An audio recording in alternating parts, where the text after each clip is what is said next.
Assalamualaikum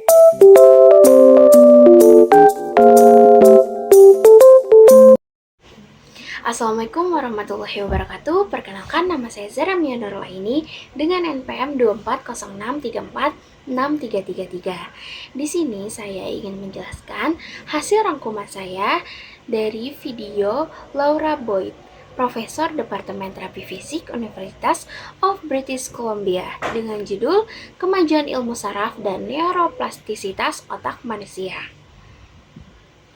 Yang pertama, kita akan membahas tentang konsep dasar neuroplastisitas. Jadi, neuroplastisitas adalah kemampuan otak untuk berubah dan beradaptasi sebagai respon terhadap pengalaman, aktivitas, atau pembelajaran baru. Selanjutnya, proses ini terjadi sepanjang hidup, tidak hanya pada anak-anak saja. Setiap perilaku, pengalaman, atau informasi baru akan mengubah struktur dan fungsi otak. Next, 3 cara otak berubah. Yang pertama, yaitu perubahan kimia atau neurokimia. Saat belajar atau berlatih, zat kimia di sinapsis seperti neurotransmitter akan berubah. Selanjutnya, hal ini memperkuat koneksi antar neuron untuk respon yang lebih cepat. Perubahan ini terjadi dalam jangka pendek, yaitu memori jangka pendek. Yang kedua, yaitu perubahan struktur.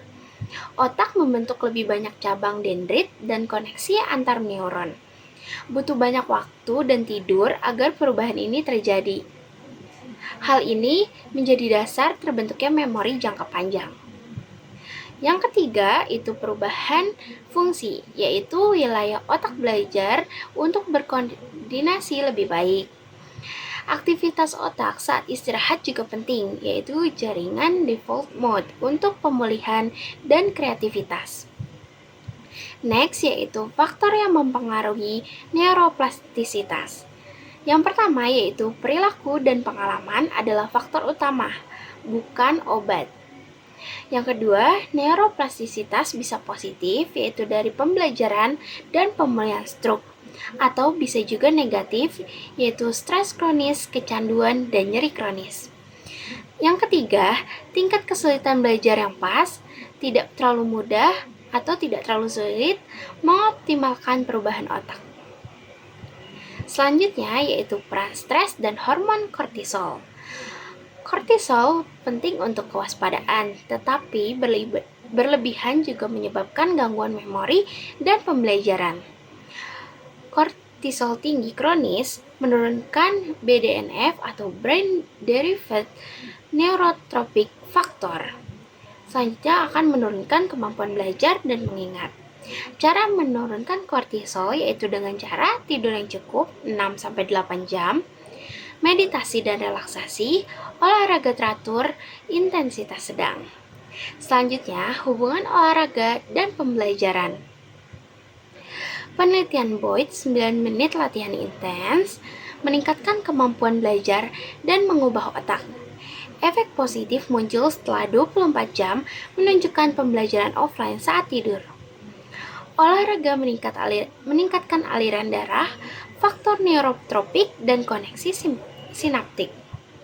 Selanjutnya yaitu pengaruh genetik dan pembelajaran yang dipersonalisasikan. Yang pertama, ada variasi gen, terutama gen dopamin, menentukan seberapa efektif seorang merespon latihan atau pembelajaran. Yang kedua, yaitu konsep baru atau personalized learning, yaitu pengalaman belajar harus disesuaikan dengan kondisi otak dan kemampuan unik setiap individu.